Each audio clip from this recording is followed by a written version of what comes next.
right, hi. We are back with the Fernweh. I was like, I remember looking up how to pronounce that. The Fernweh quilt. And as you can see, we're on the very last block, which I'm really excited about. It's actually been a really fun quilt to make. I'm in a rush / I'm not good at time management. So this is feeling a little stressful, and you can, like, when you're at the end of a big project and you've stuff kind of everywhere, that's where we're at. So I dress I want a hem. I have projects that need to actually go into my storage room, but this is like the place that I put things down, and I shouldn't have done that. And a snack right here, which is fresh. So, and I'm excited to finish that. But we are on our last, what is it? 1, 2, 3, 4 seams of this one. This is the color combo, I'll show you, of the red. And then, so once I'm done that and it's all ironed, I'm probably gonna take all 9 of these upstairs and kind of play around with how I want them to look, and then I will put them together. And then I think I'm going to do a self-binding. So I found, you can't see this, I'll have to do a close-up at some point, but this is what I'm going to do for the backing. This teacher, she was a camper. They just sold their trailer, I found out. So I was initially going to do a dark background for this because just in case she wanted to take it camping and she didn't want it to feel precious. But now they don't have their trailer anymore, so I'm assuming they're not going to camp as much. And so I thought I would just do a really nice white or cream backing, and this one has bees on it, and it's so cute, and it fits our little bug theme. Yeah, and then I'm going to self-bind it, and I might bind it before I hand quilt it. I was listening to a YouTube video where someone talked about how some people do that because hand quilting it, apparently, I assume, doesn't move everything around how machine quilting it would do, or a long arm. So I might do the binding and then just spend the time hand sewing it for a week, which I'm confident in getting done. And the hand sewing part is really lovely. So if I get the binding out of the way, then I think, yeah, that's the process. That's the way I'm going to do it. So we're going to sew this up, put that together, and sandwich everything together in this video. We'll see if I get everything sandwiched in this video, or I'll push that off to the next one with the hand sewing and the final result. So yeah, I'm just having a cup of coffee, sewing this, listening to Good Hang with Amy Poehler. I've been really enjoying listening to her. The Seth Meyers one was so good. This is the Dakota Johnson one, which was just released. And yeah, we're just gonna have a nice relaxing time. I had a busy morning helping out at the school, and I'm really tired because I'll get woke up in the middle of the night. But we're gonna push through, and this is gonna be really nice, and we're gonna get this done. So here we go.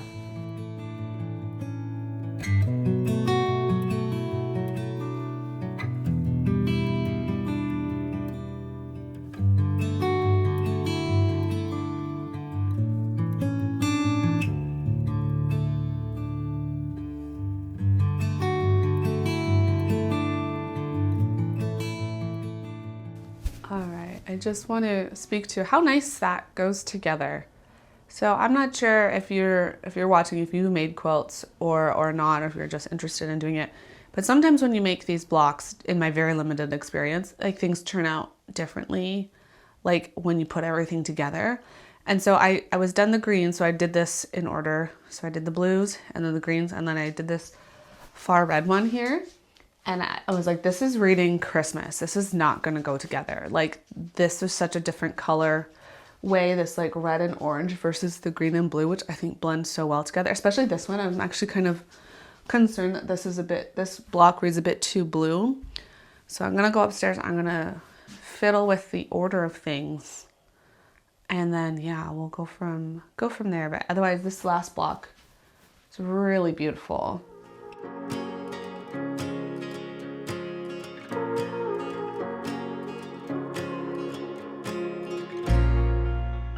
So I was thinking of separating the blue and the yellow. I have to separating the blue and the green because they can kind of read similar, especially that middle one reads a little bit blue. And then I think this one is the one that is the most different. And when you have something like that, or the red actually, looking at this now, and I feel like that should be in the middle to create a focal point. So maybe I'll change that, because I actually don't like the red and green together. I'm not sure if you can see, it just feels very Christmas to me. So I'm gonna switch those, because I think that is where your eye goes. Let's see if that's better. This is initially what I was thinking about these colors together. And then if I show you this angle, they could be in a row this way. I'm not sure if there's any wrong way to do this one. I feel like this is really beautiful. I'll pick up the camera and I'll show you this way too, because I actually really like this. All right, so just so you get a feel of how this one works a little bit closer with the colors, but then you come this way and they're still in color order, but this feels balanced because you see this, the background florals of those three are all the same. So actually I think I really like how this is. This quilt's obviously square, so you can have it any way you want. And this is it like this. Isn't it interesting how different it looks from a different angle? I don't think this is a little bit of a short. I'm gonna have to take a look at this without the camera to see what I think about it. But isn't it pretty? I really, really like this. I really, really like this pattern. All right, let me just stew on it for a little bit. All right, I just talked to my sister-in-law who quilts, the one who's gonna start a long arm business. And she told me, what did she tell me? To switch these two so that we have the greens on opposite corner. And because this one is reading blue and it's supposed to be in the green family, to put the blues here in the corner and then the warms. She gave me a couple of other suggestions, but I think this is the most balanced. The tough part is these three background florals are the same and they find each other and you're like, how do I deal with this? So, and you could put them all together, but and you could try and disrupt them as much as possible, but because there's so few blocks, they kind of find each other. So you have to make a pattern. And I really think the red in the middle is the best choice. Yeah, and then you have these dark blocks in the middle, the stars, that kind of balance it all. So I think this is what I'm gonna go with. So we have these guys. I have to turn all of the directional fabric. I like having these birds going up and down versus side to side, and turn my bugs. Yeah, and then those birds too. Yeah, and then yeah, let's put it together. All right, so I am going to square off these quilt blocks, and I would love to hear your opinion or advice on that, because what I've searched about on the internet is you square the quilt when the whole top is put together, but I feel like, and then there's some, I think I saw it was either Riley Blake or that one in the South, I forget the name of it, and they square off a block after every block, and no matter what size it is. And I feel like it is good to square off blocks themselves before you sew them in a row together. I feel like this is a good stage, especially when they're this big. And then it's confusing because you're like, well, what's square? And so I think what people do is they find the middle seam to kind of judge everything from as straight, because it makes sense that you would want everything to be straight. But then you have to consider not taking off anything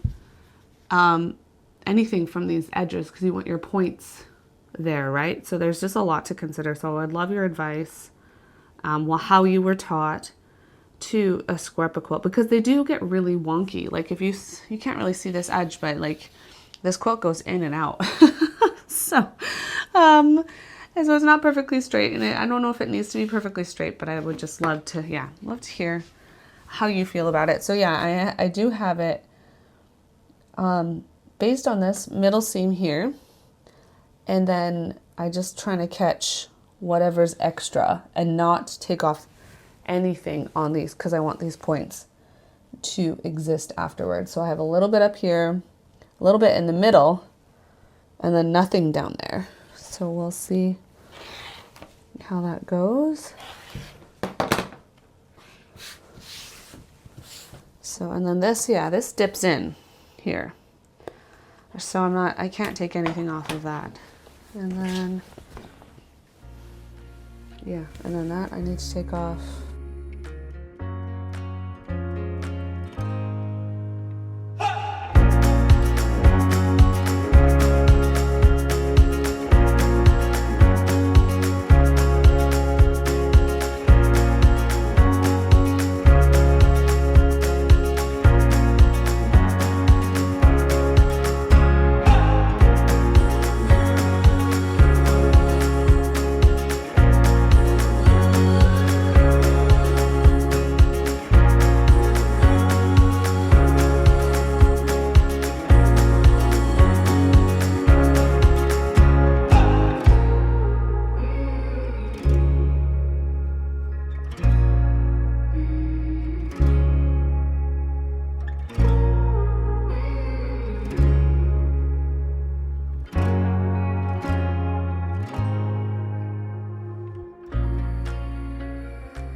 So I have the top row done. It's so big. It's like their smallest size, but it's still 72 inches by 72 inches, but it's still like really big to deal with. So I did the first row. I'm gonna go sit down for 10 minutes before I have to wake up August and then go pick up my kids. But tonight I think I'm gonna see if I can get the whole top sewn together. It's Tuesday night. Yeah, I can do that.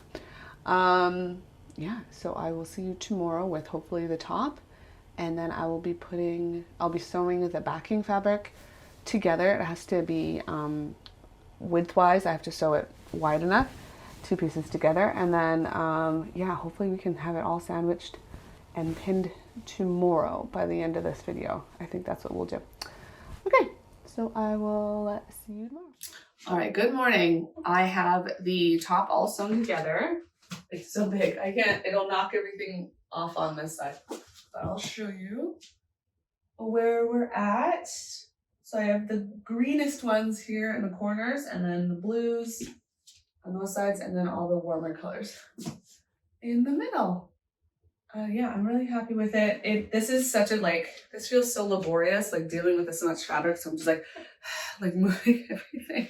So now I'm just going to sew the backing together, which is again a lot of fabric. But yeah, this is going to be really cute. So these are the bees up close. I still haven't shown you up close what it looks like. It's really cute. The woman who helped me at Fabricland with this, so I think this is like a regular fabric that they get. She said it's screen printed, the little print. And so what she likes to do is she likes to dye this fabric, and then the bee stands out. Sometimes it's white and sometimes it's depending on the color that she does. She uses just Rit dyes. The bee stands out. So I thought that was kind of cool tip in case you were into dyeing. I'd love to dye fabric one day. I wanted to do avocado dyeing this year. I cannot believe it is June. I haven't got near as much of the sewing done that I had wanted, like all the dresses and stuff. And I was like, how many quilts can I make in a year? And I'm like, 1.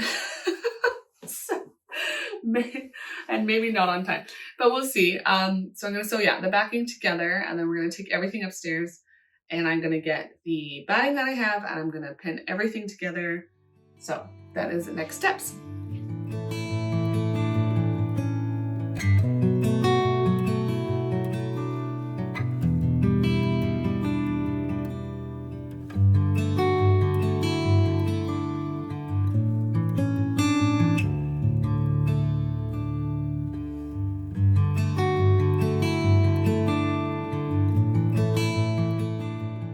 All right, we are in my dining room / kitchen. This is my biggest space. And I have the backing down, and then I have the batting on top, and everything is taped down with just painter's tape. This is the way I saw that felt best to do. This way, I don't like to use adhesive. I know a lot of people do the rolling out and spray adhesive. I don't like using that, and I find that very stressful because you have to do it really quickly and it has to be really perfect. And so I do pinning, which is nice. And so I'm gonna lay my quilt down. This is much bigger than it needs to be. I'll trim it after because I'll have to do the self-binding. But yeah, I'm just gonna place and pin my quilt in the middle here. So I have the seam. I want the seam for the backing right straight down the middle, which is really easy to do because I can still see the seam on the edges. And then I will line that up with the middle of my quilt top. All straightened out.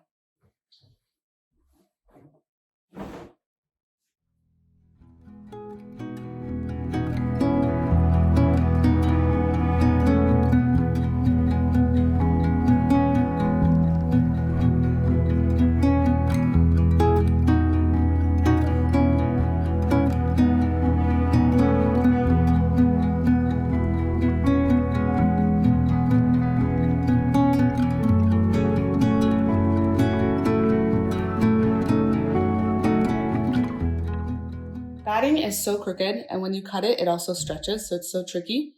But right on the top here, how do the weather people do it? Right here, this edge, that's my least amount of batting, but that's gonna be fine because that's gonna be trimmed off anyway. So I'm going to put weights down and then yeah, start pinning everything together. All right, hi, I'm just finishing this with a voiceover. I was looking through the last couple of my clips and something happened to the sound. I did this whole second day without a mic, and then as soon as I turned it on, I think it lost power. So I have no sound. I'm so sorry. So I'll finish it here. I'm discussing the stitching that I'm going to do, the stitching pattern. So I was thinking of going through the squares, but I didn't really want to go through this such pretty fabric. So I decided to instead go around the white parts, each square, because I'm using white thread.